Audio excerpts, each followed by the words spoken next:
Bonjour, bienvenue à tous dans cette première table ronde qui va nous faire voyager. Voyager dans le temps, voyager autour du monde. En effet, nous vous proposons d'aller voir comment on reçoit dans les autres cultures. Et il va s'agir de croiser les regards pour voir quelles sont les spécificités, les différences des autres cultures, voir en quoi nous sommes semblables et différents, ce qui est aussi une manière de mieux nous connaître nous-mêmes. Je vous rappelle que la gastronomie, ce terme qu'on emploie, qui est fréquent dans l'ensemble de nos discussions, étymologiquement, c'est l'art de faire bonne chère, qui signifiait à l'époque l'art de faire bon accueil. Et derrière ce bon accueil, on a l'ensemble des arts de la table. Et bien sûr, cette question du recevoir, qui est l'objet cette année des rencontres François Rabelais. Pour nous, sociologues, déjà en mon nom, cette question du recevoir, elle est absolument fondamentale parce qu'elle permet de mettre l'accent non seulement sur ce qu'il y a dans l'assiette, ce qui est fondamental, mais sur aussi tout ce qui va se jouer, se tisser autour. Et vous allez voir que c'est un des sujets qu'on va retrouver dans les interventions de l'ensemble de nos invités. Ce recevoir, ça renvoie aussi à des règles, des contraintes, parfois très fortes, des obligations sociales, mais aussi à la façon dont va se créer du lien social autour de la table, à la façon dont on se rapproche autour du repas, d'où un certain nombre de questions. Est-ce qu'on retrouve ces règles très strictes liées au recevoir dans l'ensemble des cultures? Est-ce qu'on reçoit de la même manière à Londres, à Moscou, dans les îles Trobriand, par exemple? Qu'est-ce que peut aussi nous apprendre ces expériences sur les relations entre les mangeurs, chez soi, dans la sphère privée, mais aussi dans les pratiques professionnelles, au restaurant par exemple? Quelles sont les différences aussi, là, de par le monde? Et pour répondre à l'ensemble de ces questions, on a avec nous 4 invités prestigieux que je remercie d'avoir fait le déplacement et d'être avec nous aujourd'hui. Et vous allez le voir, ils viennent tous de disciplines et d'horizons différents. Tout d'abord, monsieur Alain Montandon. Vous êtes professeur émérite de littérature générale et comparée à l'université Blaise Pascal à Clermont-Ferrand. Vous êtes membre émérite de l'Institut universitaire de France, où vous occupiez la chaire de littérature comparée et socio-poétique, et tout ça en raison de vos travaux sur l'histoire de la politesse et du savoir-vivre en Europe. Et vous êtes l'auteur d'une trentaine d'ouvrages sur le sujet. À côté de moi, Galina Kabakova, vous êtes docteur en anthropologie sociale, vous êtes maître de conférence à l'université Paris-Sorbonne, spécialiste du monde slave, et on peut retrouver par exemple votre dernier ouvrage à l'extérieur qui est Hospitalité, repas, mangeurs dans le monde russe. À côté de moi, Benjamin Boudou, docteur en sciences politiques. Vous avez mené une thèse qui portait sur la théorie politique de l'hospitalité. Vous nous expliquerez ce que ça veut dire. Vous êtes chercheur à Sciences Po Paris à l'université Paris-Descartes. Et Meg Bortin, vous êtes auteur, journaliste, mais aussi blogueuse culinaire, sans doute pour ça, notamment qu'on vous connaît. Vous pouvez nous redonner le nom de votre blog? Normalement, c'est allumé. Non? Bon, vous nous le donnerez tout à l'heure. The Everyday French Chef. C'est en anglais. Ça explique la cuisine française aux anglophones à travers le monde. Et sinon, vous êtes d'origine américaine, vous vivez à Paris, et c'est aussi une des choses qui va nous intéresser. Et vous avez vécu aussi à Londres, à Moscou, et vous allez nous permettre, vous aussi, de croiser les regards sur ces manières du recevoir. Je vous propose de commencer en revenant aux origines du recevoir et de retourner à cette origine au travers de la notion d'hospitalité. Alain Montandon, qu'est-ce que c'est que l'hospitalité et d'où est-ce que cela vient?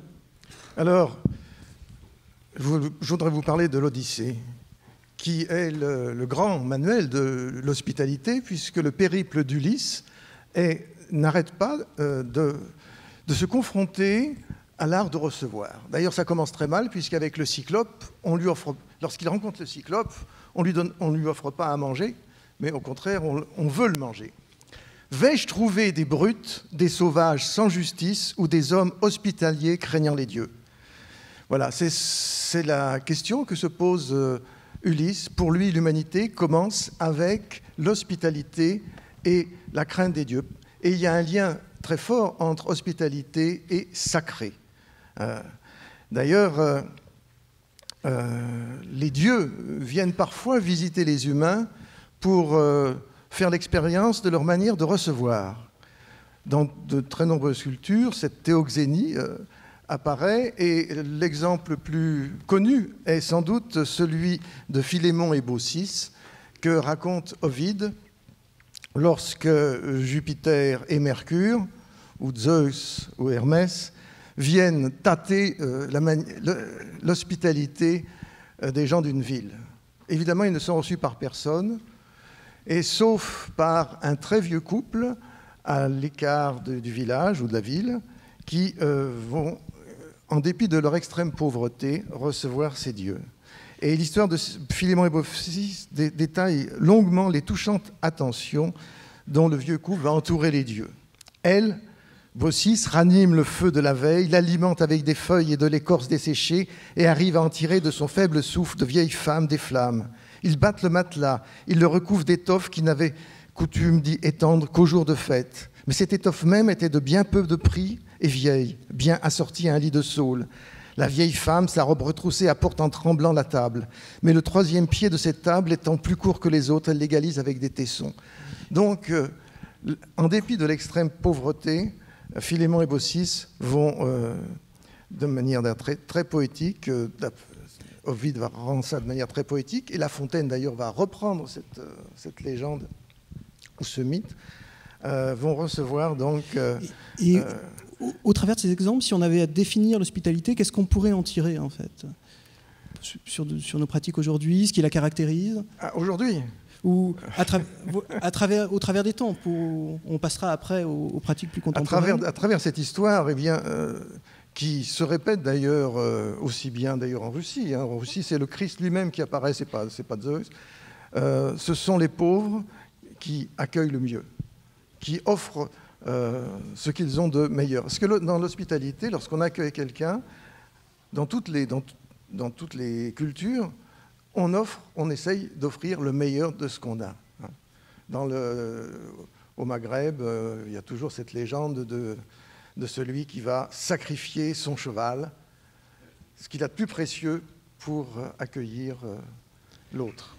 D'accord. Alors, avant de voir comment ça influe sur nos pratiques contemporaines, Benjamin Boudou, je l'ai dit dans la présentation tout à l'heure, et ça rejoint ce que vient de dire Alain Montandon à l'instant, vous parlez d'hospitalité comme d'un concept politique. Qu'est-ce que ça veut dire? Ça fonctionne? Allô? Oui. Merci Thibault pour cette question et m'avoir invité ici. Oui, effectivement, je me suis concentré dans mes travaux sur le problème politique de l'hospitalité, c'est-à-dire au fond quand ça va mal. Pas seulement quand il y a hospitalité, mais aussi quand il y a inhospitalité, et parce que dans sa forme rituelle, la façon dont elle est pratiquée, bien souvent, elle peut devenir très vite, se retourner en inhospitalité, puisque si vous considérez les étrangers comme des invités, eh bien, ça veut dire qu'à un moment donné, il faut qu'ils repartent, et il ne faut pas qu'ils abusent des règles d'hospitalité.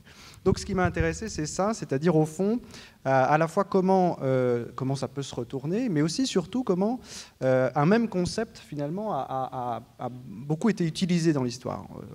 Monsieur Montandon vient de le dire, c'est vraiment quelque chose qui va aussi loin, au moins, que l'Odyssée. Et ce qui est intéressant, c'est qu'il n'y a pas une définition de l'hospitalité en réalité, mais qu'à chaque fois, on va mobiliser cette idée pour répondre à un problème. Et ce problème, il perdure à travers le temps, et c'est selon moi un problème éminemment politique, à savoir comment se lier avec des étrangers. Au fond, quel est le bon degré d'ouverture ou de fermeture que la communauté politique va produire? Et donc, comment on va définir l'étranger, de qui on parle? C'est pas toujours le même à travers l'histoire, évidemment. Pendant longtemps, ça a été le pauvre aussi, ça a été le malade, ça a été celui qui n'a pas d'attache sociale, celui qui n'est pas marié, celui qui n'a pas de patrimoine, etc. Donc, selon l'étranger qu'on détermine, c'est bien un acte politique. Et évidemment, ensuite, dans les rituels, comment est-ce que la dimension d'hostilité, de gestion de la méfiance qu'on a vis-à-vis de cet étranger va se manifester. Et juste pour terminer là-dessus, Nietzsche donne une définition très très curieuse, il dit une chose très simple, pas si courant avec Nietzsche, il dit une chose très simple, il dit au fond qu'est-ce que c'est l'hospitalité? C'est paralyser chez l'étranger l'élément hostile.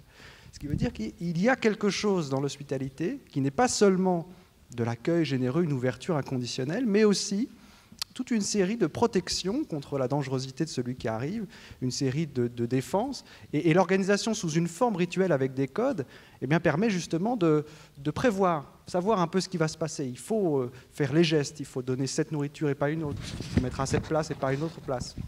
Des places qui sont souvent hiérarchisées, etc. Donc l'enjeu politique est toujours celui-ci, à la fois s'ouvrir, mais pas s'ouvrir complètement, parce que ça peut être dangereux. Alors justement, ces codes, est-ce qu'on les retrouve dans la culture russe? Et en fait, quels sont les mécanismes de l'hospitalité en Russie? Je pense que c'est important quand même de faire la distinction entre deux aspects de notre problématique, c'est-à-dire entre la loi naturelle de l'hospitalité, quand tout le monde doit l'hospitalité à un étranger, et l'hospitalité extrêmement codifiée qui est pratiquée dans chaque pays, dans chaque classe sociale, à chaque époque. Et donc, c'est là où ces règles peuvent évoluer, bien évidemment. Et même si on part du principe qu'on doit accueillir, qu'on doit être hospitalier, etc., à chaque fois, dans chaque situation, la question des codes, des règles va se poser. Et donc en Russie, ce qui m'a beaucoup intéressé, c'est le concept idéologique qui est à la base donc, de l'hospitalité. Et ce concept, c'est le concept d'honneur. Voilà, c'est l'honneur vraiment qui régit l'ensemble donc, de ce rituel extrêmement complexe. Qu'est-ce que c'est que l'honneur? L'honneur, c'est tout d'abord l'ordre établi. Donc, on ne peut pas improviser à chaque fois, il faut respecter les règles qui existent déjà depuis des générations. Ensuite, c'est l'accueil qui se décompose en plusieurs donc, épisodes, à commencer par l'invitation, qui est une condition absolument nécessaire pour que cette réception se passe dans les meilleures conditions. Ensuite, c'est le bon placement, ce qui vient d'être évoqué, parce qu'à chaque invité correspond une place bien précise autour de la table, ou même en dehors de la table, dans certaines situations. Le régal, je pense qu'on va détailler plus tard, peut-être cette question-là, et bien évidemment la bonne parole. Donc tout passe par la parole, cordiale et aussi très codifiée. D'accord. Meg Bortin, on l'a dit tout à l'heure, vous avez été dans un certain nombre de cultures, vous êtes américaine, vous avez vécu dans un certain nombre de pays, vous êtes maintenant en France. Qu'est-ce qui vous a marqué justement sur les différences entre ces pays, du point de vue de ce dont on parlait à l'instant, ces codes, ces manières de recevoir? Est-ce que ça marche? Normalement, oui. Sinon, prenez l'autre. Est-ce que ça marche? Oui, ok, très bien. Écoutez, donc, je voudrais commencer par remercier Kilian Stengel et Thibaut de Saint-Paul de m'avoir invité ici. Mais quand j'ai eu mon premier coup de fil avec Thibaut de Saint-Paul, j'étais vraiment interloquée parce qu'il a posé la question, l'art de recevoir, mais pas sur la question de la nourriture, sur l'art de recevoir entre les pays. Et j'ai dit, bon, le problème, c'est qu'on est tellement globalisé maintenant que dans beaucoup de pays, à New York, que je sois à New York, à Londres, à Paris ou voire à Moscou, souvent, on reçoit à peu près de la même façon. Donc, je me suis dit, il faut que je me tourne vers des experts. Donc, le premier expert à qui j'ai posé la question, c'est un ami qui se trouve être actuellement l'ambassadeur de France en Pologne. Mais avant, il était en poste à New York, à Washington, à Singapour. Et j'ai dit, bon, est-ce que tu ne pourrais pas m'expliquer quelles sont les différences entre l'art de recevoir entre les pays? Il a dit, c'est très simple. En fait, tout le monde suit l'exemple des Français. Donc, l'art de recevoir, c'est la manière française. Donc, à part ça, évidemment, il y a des différences entre les différentes cultures. Vous voulez que je dise plus là? Par exemple. Par exemple, je dirais qu'aux États-Unis, ça fait longtemps que je n'ai pas vécu aux États-Unis, mais j'ai quand même aussi posé la question à quelques autochtones. Je dirais que de toute façon, en parlant de code, etc., la façon de recevoir aux États-Unis, c'est beaucoup plus décontracté, disons, que dans les dîners formels en France, à Moscou ou autres. Souvent, maintenant, surtout, il y a un élément de recevoir dehors, de faire des barbecues, où souvent c'est les hommes qui cuisinent au lieu des femmes. De toute façon, on peut dire ça d'une façon culturelle très simple, on peut voir cette question. On n'a pas aux États-Unis, ni en Angleterre, cette différence entre tu et vous, ou tu et vous en Russie. Tout le monde est you. Donc on n'a pas cette distinction, cette formalité. Et je pense que ça se voit dans la façon que les gens reçoivent aussi chez eux. D'accord. Donc on a abordé cette question du recevoir en allant un petit peu à ses origines autour de cette question de l'hospitalité. Ce qui est important aussi, c'est tout ce qui tourne autour du spectacle de la table, la mise en scène. Vous avez commencé à l'évoquer un petit peu, le placement des mangeurs. Ça peut être les menus, ça peut être la manière dont on reçoit, les manières de se tenir à table. De ce point de vue, en quoi on se différencie? Est-ce qu'il y a un certain nombre d'exemples marquants, aussi bien, je ne sais pas moi, anthropologiques, Alain Montandon ou Galina Kabakova? Est-ce qu'il y a d'exemples que vous pouvez nous donner pour qu'on puisse voir en reflet, en quelque sorte, en quoi nous sommes différents de ces autres cultures? Je voudrais revenir d'abord sur cette notion d'hospitalité et de ses codes. Il y a un dicton très célèbre qui dit que au bout de 3 jours, l'invité, comme le poisson, commence à sentir. On trouve ça aussi bien en Allemagne que dans d'autres cultures. Et vous avez parlé d'honneur, effectivement, dans le Kanun. Le Kanun, c'est le grand code de l'honneur albanais.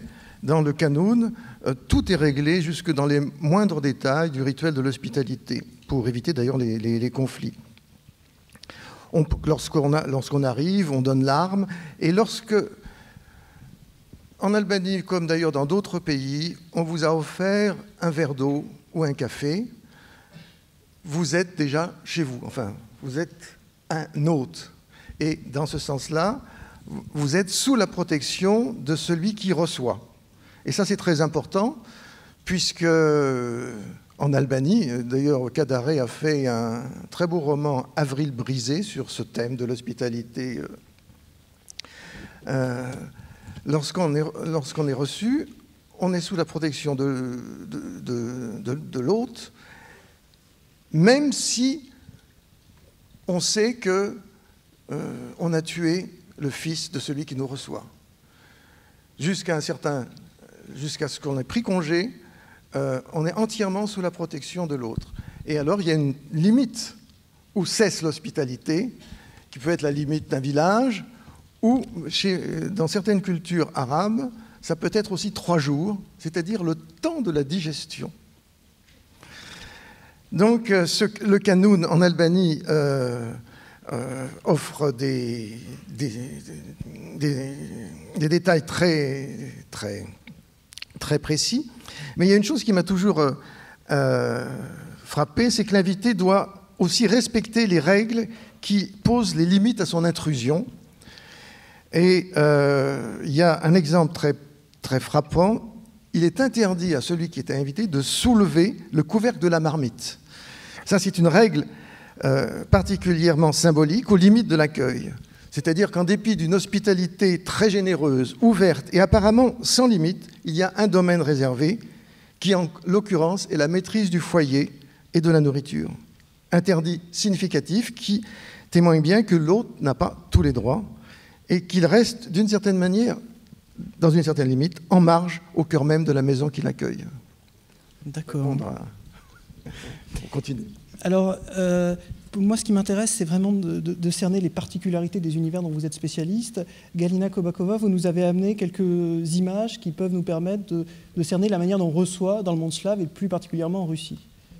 Alors, je vais les afficher, puis vous allez nous les commenter. Hop. Voilà. Alors, je ne sais pas si on voit bien. Si. On voit quelque chose. On voit quelque chose. Donc, c'est 2-3 images qui vont montrer l'évolution donc des règles de l'accueil et des règles de la sociabilité.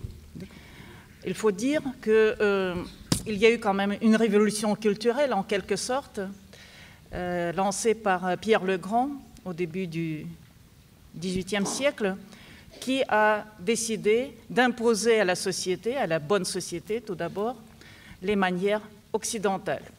Donc là, c'est une reconstitution historique d'un banquet avant donc, cette révolution culturelle, où on voit que parmi les invités, il n'y a que des hommes, et les femmes sont là pour leur offrir à boire, pour les saluer, mais les femmes ne participent pas à ces banquets-là. Donc la grande révolution consistait justement... Alors vers le bas. Voilà. Donc ça, c'est encore une autre image qui illustre le même propos. Hein. Donc c'est un banquet... On est à quelle période? Alors ça, c'est le début du XVIIe siècle. D'accord. Et donc... on voit un banquet royal, hein, donc, où les femmes sont complètement absentes et où tout le monde est placé selon l'origine. Et ça, c'était quand même un système extrêmement contraignant qui donc, sera abandonné au milieu du siècle. Donc on voit les représentants des différentes familles aristocratiques à une table, les représentants du clergé à une autre table, et le tsar est à part. Donc ça sera complètement...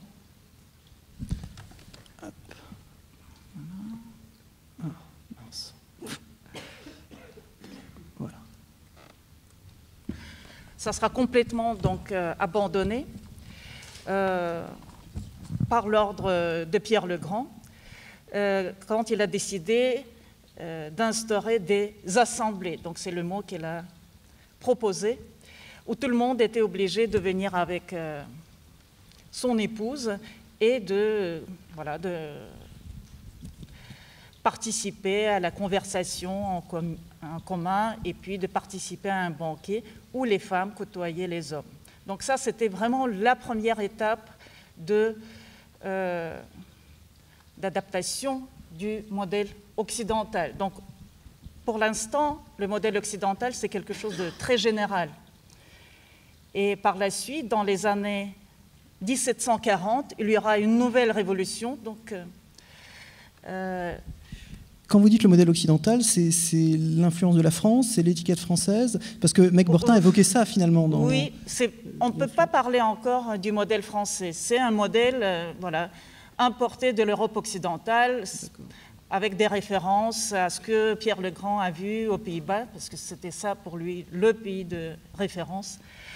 Et le modèle français va être imposé par Elisabeth Petrovna, donc dans les années 1740, où elle décide que tout le monde doit ouvrir, enfin, tous les aristocrates doivent ouvrir leurs portes au moins une fois par semaine et de tenir ce qu'on a appelé la table ouverte. Alors, c'était la première tentative d'introduire des salons à la française, avec donc la sociabilité qu'on imaginait française. Et c'était quand même une expérience assez douteuse, il faut le dire, parce qu'à la place des salons à la française, on a créé tout un réseau de mini-cours basés sur le système du clientélisme. Donc il n'y avait pas de mixité sociale qui était voulue donc, par l'impératrice, mais ce phénomène de la table ouverte caractérisait vraiment l'hospitalité russe pendant presque un siècle. C'est-à-dire qu'il suffisait d'être invité une fois pour pouvoir revenir toutes les semaines en amenant des amis et en profitant justement de la générosité donc, des aristocrates russes. Voilà. Et ça a eu quand même des conséquences sur les manières de table assez pénibles. Comme on devait prévoir une quantité quand même très impressionnante de nourriture, de boissons, les Russes ont choisi le système de la préséance, donc le droit de préséance, c'est-à-dire que chacun est placé selon son rang. Et donc ceux qui sont bien placés ont droit à la bonne chair et aux boissons de qualité, et ceux qui sont à l'autre bout de la table doivent se contenter de très peu de choses. Voilà, donc ça a été quand même très critiqué, et ça va perdurer jusqu'au début du 19e siècle, et ça va disparaître progressivement donc, pendant le premier tiers du 19e. D'accord, merci. Donc pour terminer ce premier panorama des manières dont on reçoit dans d'autres cultures et aller voir un petit peu dans d'autres sphères culturelles, Benjamin Boudou, dans vos travaux, vous aussi, vous avez croisé un certain nombre d'exemples anthropologiques qui peuvent nous permettre de comprendre en quoi nous nous différencions sur cet art du recevoir. Oui, absolument, et je rebondis sur ce que je viens d'entendre, puisque j'étais hier avec un groupe d'historiens spécialistes de l'Antiquité, et donc je leur ai demandé un peu de me raconter des choses. Et c'est absolument extraordinaire puisque c'est très proche de ça. C'est-à-dire qu'à la fois, il y a des grands banquets organisés par les empereurs ou les gens puissants. On invite un certain nombre de gens dont on va se moquer à table. Donc on fait des farces, on assoit les gens sur des outres remplies d'eau qu'on perce au milieu du repas pour que voilà, on leur donne des faux aliments. Bon. Et évidemment, ce que l'on donne à manger est différent selon les statuts. Donc par exemple, les grands, aux plus grands qui sont assis à côté du maître de maison, on donne les mets les plus fins. Alors par exemple, le mets le plus fin dans la Rome antique, c'est la vulve de truie farcie aux oursins. Alors, il faut imaginer un petit peu. Et pour les plus lointains, eh bien, ce sera des œufs, de la salade, enfin quelque chose de très frugal. Donc on a le moment de la commensalité comme un moment à la fois d'asseoir les hiérarchies et en même temps de produire cette société, de reproduire la société en reproduisant dans ces scènes intimes tout ce qui se passe dans le public. Et par ailleurs, juste un deuxième point, des travaux anthropologiques ont beaucoup documenté cette arrivée de l'étranger et ce moment du repas, qui commence d'ailleurs par ce moment de l'invitation dont vous aviez parlé à l'instant aussi, qui est très très important. Le moment où l'on mange est finalement un moment où déjà on sait que l'étranger est quelqu'un avec qui l'on peut manger, parce que s'il y a bien un moment où c'est dangereux, c'est quand c'est par la nourriture, c'est là que passe l'impureté, la souillure, et donc le moment où l'on mange, c'est qu'on sait déjà qu'on peut faire confiance à l'étranger. Mais ça prend un sens, alors là, cosmogonique. Enfin, c'est vraiment une vision du monde beaucoup plus large, où par exemple, chez les Wayana, en Amérique du Sud, dans la région des Guyanes, il y a différentes sortes de repas. Il y a le grand repas traditionnel, il y a un repas, la collation pour les chasseurs qui partent tout seuls, et il y a le goûter du visiteur, qui consiste en des galettes qui sont d'essence féminine. Et ces galettes sont données par les femmes aux étrangers masculins. Et tout le moment de la commensalité, c'est précisément où l'étranger va tremper cette galette féminine dans une marmite de nourriture masculine, faite plutôt de sauce et de viande. Et tout l'enjeu est que par ce rituel, donc de mélange, de complémentarité entre le féminin et le masculin, on signifie à l'étranger, qui est désormais intégré, l'hospitalité c'est un long rite de passage, un long rite d'entrée dans la communauté, on signifie à l'étranger qu'il peut éventuellement contracter une alliance matrimoniale avec les femmes de la tribu. Donc là encore, un moment où on marque les distinctions, la distinction entre l'homme et la femme, et on rend possible la communauté, on rend possible l'alliance. D'accord. Et donc, de ce que vous venez tous de nous dire, on comprend qu'effectivement, il y a une grande diversité de manières de recevoir, que dans les différentes cultures, au-delà des anecdotes, il y a un certain nombre de codes qu'on retrouve à chaque fois plus ou moins stricts dans le placement des mangeurs, dans l'invitation, les différentes étapes du recevoir. Mais ce qui va nous intéresser aussi, et en lien avec les discussions qu'on va avoir dans les suites de ces journées, c'est la manière dont se tissent des liens entre les différentes cultures. Et dans ce que vous disiez, Meg Bortin, ou tout à l'heure sur la Russie, on perçoit déjà qu'il y a des influences d'une culture sur l'autre. Et notamment, par exemple, j'ai cru comprendre qu'il y avait une influence de la culture française sur la manière de recevoir dans d'autres cultures. Alors, je ne sais pas, en Russie ou aux États-Unis. OK. Là, ça marche? Okay. En ce qui concerne l'influence de la France, c'est l'élégance. Évidemment, c'est la beauté des plats. Et je dirais que c'est l'ordre très codé, quoi, de l'arrivée des plats, l'entrée, le plat principal, la salade, le fromage, etc. J'étais très surprise quand je suis arrivée en France comme jeune femme de voir qu'on mangeait le fromage, par exemple, après le repas, alors qu'aux États-Unis, on le mange pendant leur apéritif et pas à table. Mais ce qui diffère en Europe, entre les différents pays, je peux citer plusieurs exemples. Par exemple, quand je suis arrivée en Russie comme correspondante pour une agence de presse anglaise au milieu des années 80, au fin fond de l'époque communiste, où il y avait des pénuries partout, les gens faisaient la queue pour acheter quoi que ce soit. Si on était invité, eh ben, il y avait un assortiment absolument impressionnant de très bons plats sur la table. Et ça, je crois que ça rejoint ce que vous disiez sur l'honneur. C'est-à-dire les gens qui recevaient, je ne sais pas d'où ils sortaient tous ces bons plats, qu'ils préparaient eux-mêmes, mais pour eux, d'avoir l'invité, c'était d'abord la générosité. Hein? Et donc, ça rejoint, je pense, que ce qui est le point fondamental de l'hospitalité, de l'art de recevoir, c'est la convivialité. Aux États-Unis, nous avons notre mythe fondateur, si vous voulez, sur l'art de recevoir. Ça a été le premier dîner de Thanksgiving, quand les pèlerins ont rendu grâce à Dieu du fait d'avoir eu une bonne récolte. Et puis, ils ont invité les Indiens du coin de venir manger avec eux, alors que ce n'était pas forcément les mêmes cultures. Donc ça, c'est cette notion d'inviter, même les gens différents, etc., que Benjamin a évoqué tout à l'heure.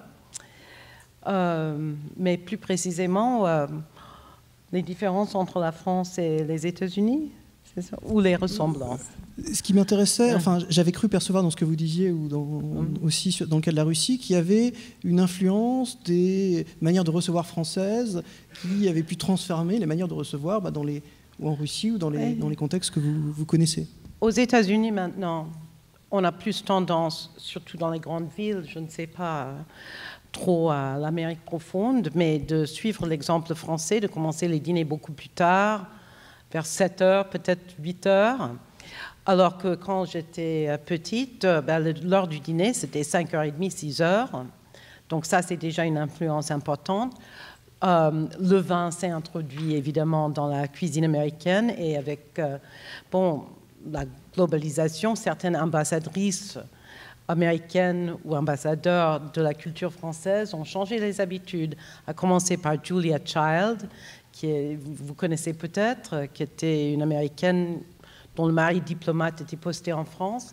Elle est tombée complètement amoureuse de la cuisine française, à la suite de quoi elle a écrit des livres, des chefs-d'œuvre de la cuisine française en anglais. Et puis, elle avait son programme de télévision. Donc, ça a fait beaucoup pour disséminer la façon française de faire la cuisine. Quand j'étais jeune, on faisait des plats très simples. Peut-être un steak grillé, quoi. Il n'y avait pas cette histoire de sauce. Mais maintenant, c'est tout à fait courant d'avoir des sauces françaises en Amérique, en Angleterre, un peu partout.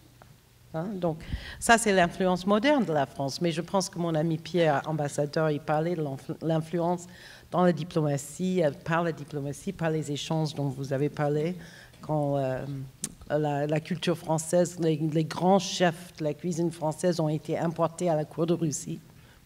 Non ? Vous avez un peu travaillé sur ces sujets-là, non ? Oui, bien sûr, la cuisine française a dominé pendant des siècles, ça c'est évident. Il y a quand même encore un autre aspect qui a été emporté, ça a pris beaucoup de temps, c'est la sociabilité, c'est la conversation. Ça, c'est quelque chose qui n'était pas du tout évident, donc, ni à l'époque de Pierre le Grand, ni pendant le XVIIIe siècle, la conversation légère, hein, galante, etc., etc. Et surtout, il y avait aussi une tradition plutôt russe qui a empêché pendant longtemps de mener cette conversation avec les dames. Cette tradition, c'était de séparer les hommes et les femmes. Les hommes étaient placés d'un côté de la table, les femmes en face. Et donc, ça, c'est quelque chose que les voyageurs français ont beaucoup critiqué, mais pour distraire un petit peu le public, je vais citer quand même un grand connaisseur donc, de l'hospitalité russe, un certain Lecointe de Lavaux, un grand gastronome, qui a séjourné donc à Moscou pendant justement en 1812. Donc il décrit ce qui s'est passé avant, pendant et après. Et il dit « La galanterie française nuit aux jouissances du véritable gastronome. Distrait par d'aimables voisines, obligé de veiller à leurs désirs, il sacrifie souvent ses plaisirs aux leurs. En Russie, on n'éprouve pas cet inconvénient.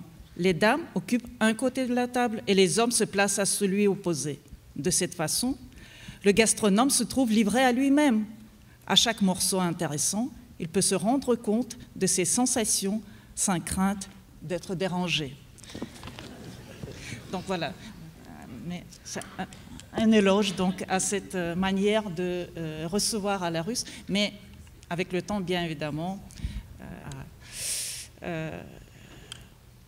placer les dames à côté des hommes et la conversation à la française a pu prospérer pendant ces longs repas. Oui. Attends, moi, ce qui me frappe en vous entendant et qui rejoint effectivement les travaux que nous, on a en sociologie, c'est qu'on voit bien qu'au-delà des mets sur lesquels on travaille beaucoup, qui sont évidemment essentiels, ils jouent énormément de choses autour, entre les mangeurs, sur leur positionnement, sur le contexte, et que une des particularités de notre recevoir, qui va faire aussi une des particularités de notre mode alimentaire, c'est cette organisation autour de la table. Et quand on parle, ou quand on parlera plus tard dans ces journées du repas gastronomique à la française, c'est ça, c'est ces modes de recevoir qui sont ici, c'est-à-dire pas seulement ce qu'on mange, même si c'est des excellents produits, mais aussi tout ce qui va se créer entre les mangeurs, le placement et la conversation, et qui va vers ces notions de plaisir sur lesquelles nous aussi, on a beaucoup de travaux en sociologie. Alors, je ne monopolise pas plus le micro. Je pense que dans vos travaux, vous avez aussi un certain nombre d'exemples anthropologiques qui peuvent permettre de mettre en perspective ces aspects. Oui, absolument. Sur la conversation, c'est évidemment absolument essentiel parce que c'est ça qui se passe beaucoup à table. Et pour ça, manger, c'est bien, mais boire, c'est mieux parce que boire, ça aide aussi beaucoup à discuter. Et en l'occurrence, les sociétés traditionnelles, comme les nôtres, le savent très bien. Un bon repas s'accompagne souvent d'alcool, pas forcément en grande quantité, mais suffisamment pour détendre et pouvoir parler de choses et d'autres. Et en l'occurrence, dans des petites sociétés qui ont peu de contact les unes avec les autres, la conversation, c'est essentiel, non pas pour briller, mais pour avoir des informations, pour savoir ce qui se passe ailleurs, loin. Des voyageurs ont marché pendant longtemps. Donc on commence d'abord par boire, par fumer, parce que c'est autour de ça qu'on va commencer à discuter. Et un simple autre exemple au Tibet, dans des petites sociétés également, une situation intéressante où, quand par exemple vous avez besoin de demander un service à quelqu'un, ça doit passer par un rituel d'hospitalité et de commensalité. Vous venez chez quelqu'un, vous vous invitez chez quelqu'un, vous êtes censé être un invité avec de l'alcool, et c'est vous qui allez vous transformer en maître de maison, parce que c'est vous qui allez servir votre hôte. Et vous allez lui servir de la bière, de la bière, de la bière, de la bière, jusqu'à ce que, suffisamment détendu, vous allez pouvoir demander ce que vous avez à demander, et en général, l'autre va finir par accepter.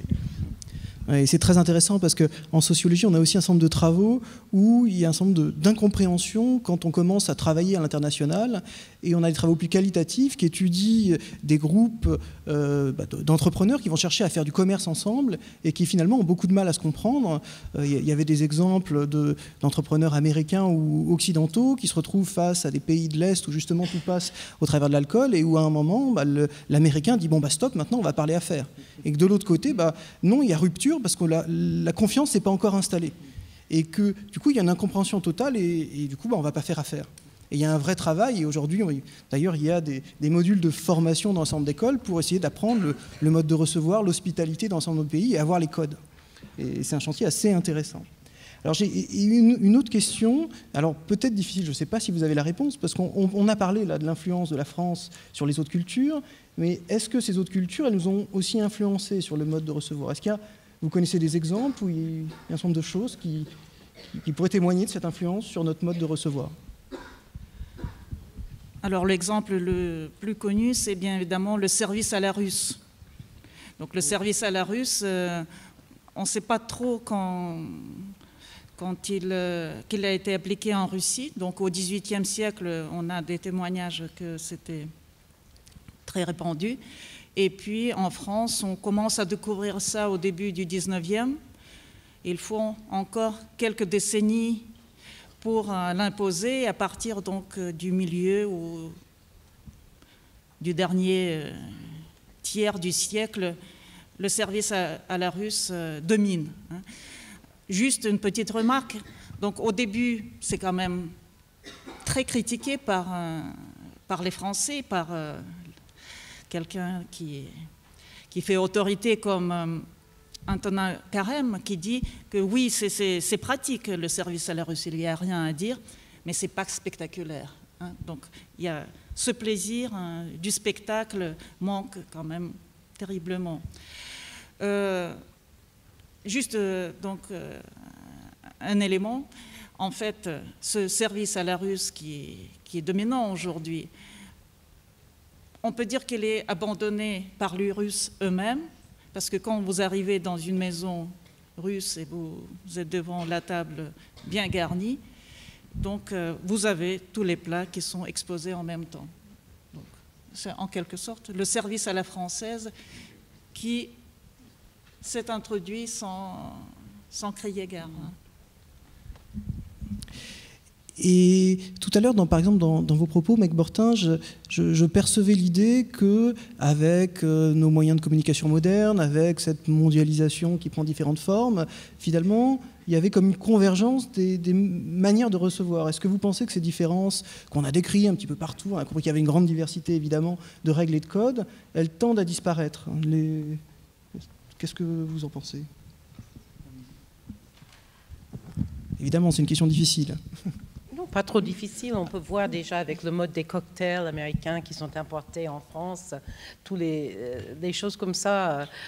Bon, pour, excusez-moi, parler de nourriture, le hamburger qu'on trouve maintenant partout, ça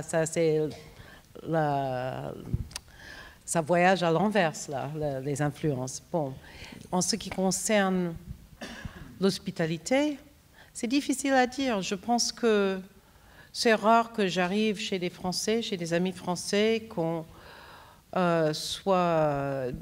trouve, par exemple, ce qui est très fréquent aux États-Unis, c'est le dîner buffet. Je veux dire, on se sert et on reste debout et on parle, ou on s'assoit un peu n'importe où. Ici, c'est plus codifié. On s'assoit à table, normalement, et avec homme-femme, hein, si on peut. Et voilà, je ne sais pas, là, en Angleterre, quand on allait à un déjeuner, un dîner, il pouvait y avoir un moment où les hommes partaient fumer un cigare, et les femmes allaient soit à la cuisine, soit ailleurs, mais bon, il y avait quand même la séparation des sexes. Hein. Mais aux États-Unis, je dirais, c'est plutôt rare. Les hommes, plutôt après un dîner comme le Thanksgiving, qui a lieu dans la journée, ils se retirent pour regarder le match de foot américain. Ça, c'est tout à fait traditionnel. Mais ici, je ne sais pas si ça se passe comme ça, pas trop, je pense. Et en termes de pratiques plus professionnelles, par exemple dans les restaurants, le public nous le dira peut-être tout à l'heure, et sans doute qu'un certain nombre de personnes ont ce genre d'expérience. Est-ce qu'il y a des choses qui vous ont frappé sur les manières de recevoir dans un contexte plus professionnel, dans les restaurants, dans les restos? Il y a une chose, quand je pensais, qu'est-ce que j'allais bien dire ici? Quand on va au restaurant aux États-Unis, je pense que c'est une chose qui est très connue maintenant, on donne des portions absolument énormes. Alors qu'en Europe, et notamment en France, c'est des portions plus raisonnables. Or, aux États-Unis, on apprend dès son plus jeune âge, si on est une fille, qu'il ne faut pas finir son assiette. D'accord? Alors qu'en France ou en Italie, ailleurs, ma mère est venue en Italie une fois, elle était reçue dans un restaurant, il y avait plusieurs plats, dont un risotto, je crois que c'était à l'encre de calamar. Elle a mangé un peu, elle a laissé le reste en pensant que c'était poli.